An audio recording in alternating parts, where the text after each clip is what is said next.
back of international experiences such as Alistair Campbell in the United Kingdom, with the Tony Blair issue, with the invasion in Iraq, and the aftermath of that, not a lot of people have trust in presidential spokespersons. They do. Media has no choice. Citizenry have no choice but to listen to those, because that's the voice of those that are elected to govern. So unfortunately, we'll have to. It's going to be a coexistence, whether it's a happy one or not. It's a marriage that is forced, and unfortunately, spokesperson's role, as I've said, is to tell the truth all the time. As I've also said, even if that truth is tough, if it's hard truths, it's the kind of things that nobody wants to say. It has to be said, and it falls on the shoulders of spokespersons to unfortunately have to be the messengers of some of these bad tidings. Is this a reward for perhaps your close relationship with the president? Because in certain circles, at least, that's the type of discussions that have happened even during the past 5 years as head of the NBC.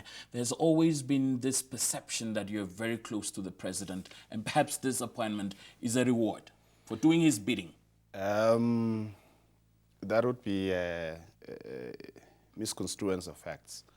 If you were to look at the types of appointments the president has made, the very people that were campaigning against him or were his opponents in the race for the presidency, or within, at least for candidacy within the party to become the presidential candidate, those very people are in cabinet.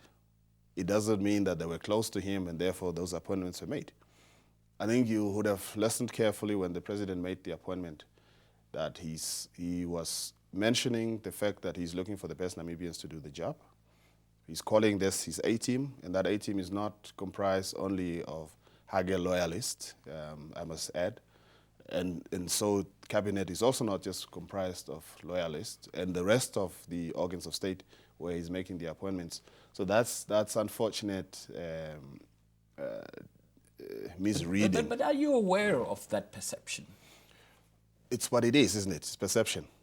I've been very clear on this score when some small politicians went around in their small minds acting as if I was at the NBC doing a job to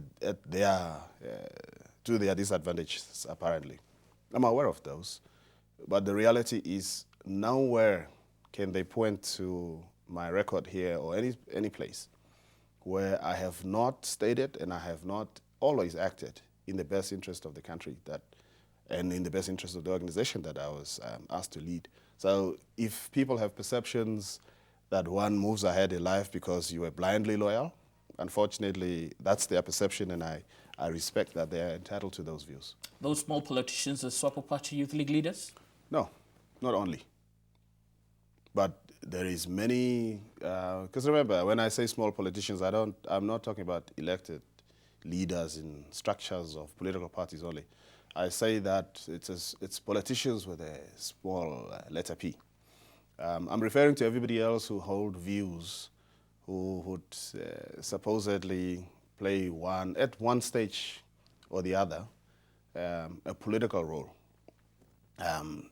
You have the same politics in the corporate world, you have it in the NGO world, yes, you have in the party political structures, you have it everywhere.